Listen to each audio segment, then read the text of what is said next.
A few months ago, I shared a video where I looked at some of the most popular nutrition myths out there and revealed why nutritionists who are spreading those myths are lying to you.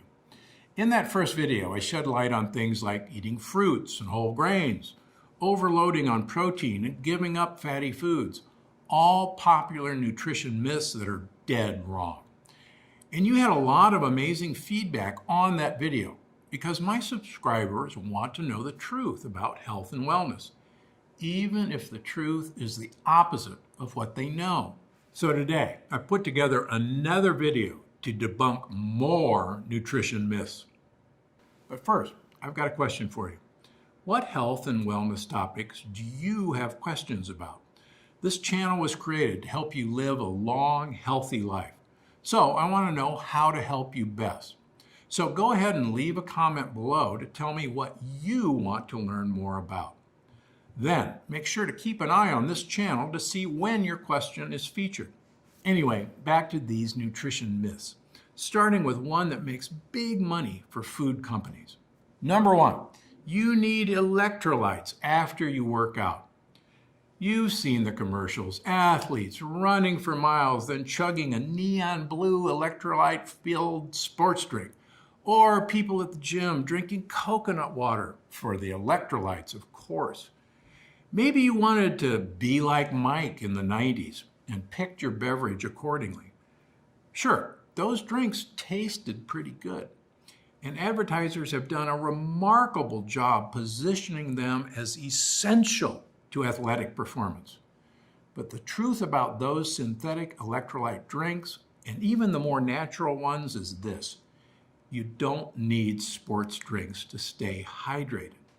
Now, maybe you've noticed them giving you a boost of energy. Well, I've got news for you. That's not the electrolytes. That's the sugar. I'm serious. Those healthy sports drinks are loaded in sugar. Not great for anyone who wants to feel their best.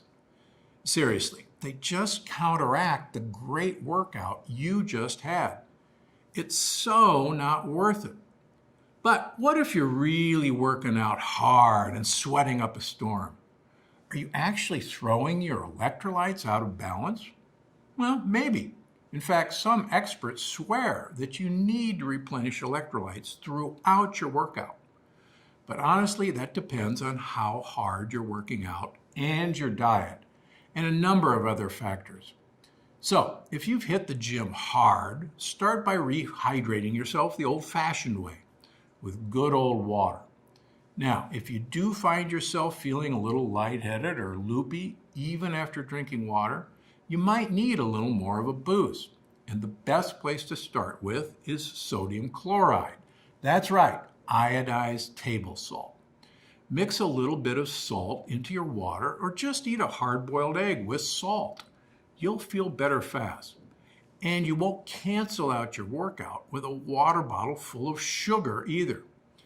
And yes, up above I mentioned a hard-boiled egg as a great post-workout fuel, which brings me to nutrition myth number two. Number two myth, egg yolks are bad for you. I know, the classic weight loss breakfast is an egg white omelet. It's true, egg whites are high in protein and low in calories.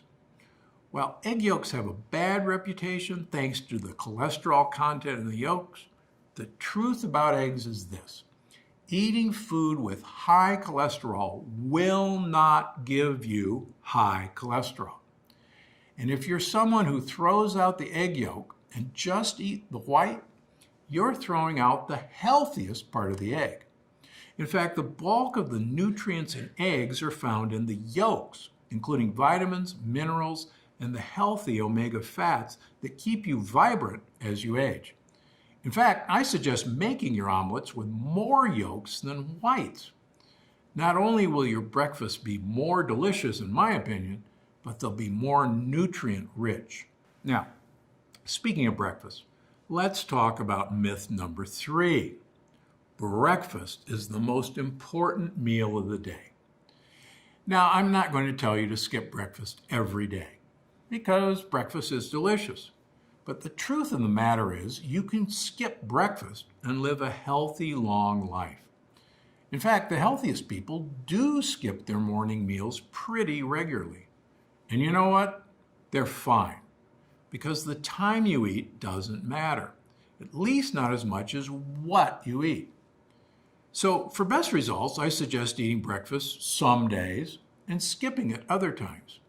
In fact, that's the basic premise behind intermittent fasting, which keeps your body on its toes and may even support weight loss and longevity. So look into intermittent fasting and don't feel pressured to eat a big meal or any meal first thing in the morning. Now, one of the hottest topics in nutrition is actually one of my favorite things to talk about and eat: carbs, which brings me to myth number 4. You should eat as few carbs as possible.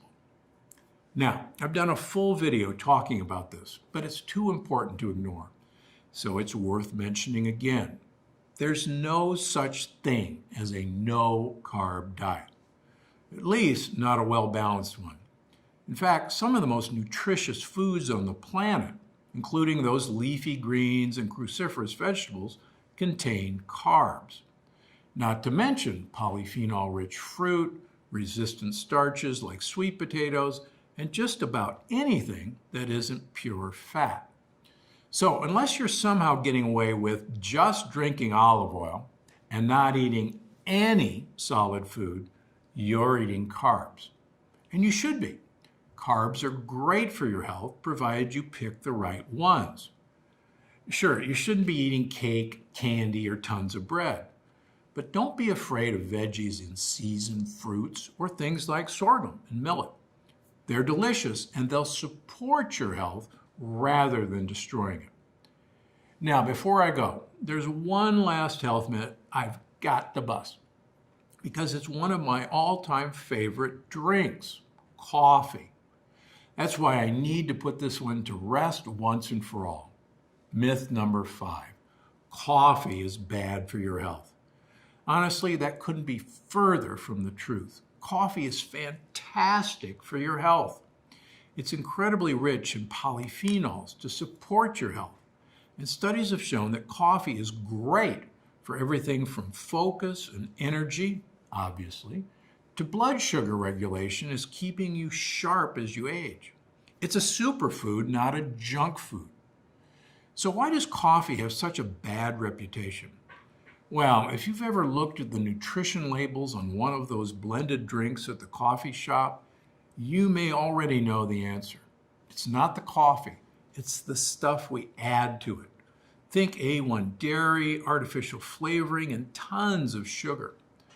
I'm serious. Some of these coffee shop drinks have as much sugar as a piece of pie or a scoop of ice cream.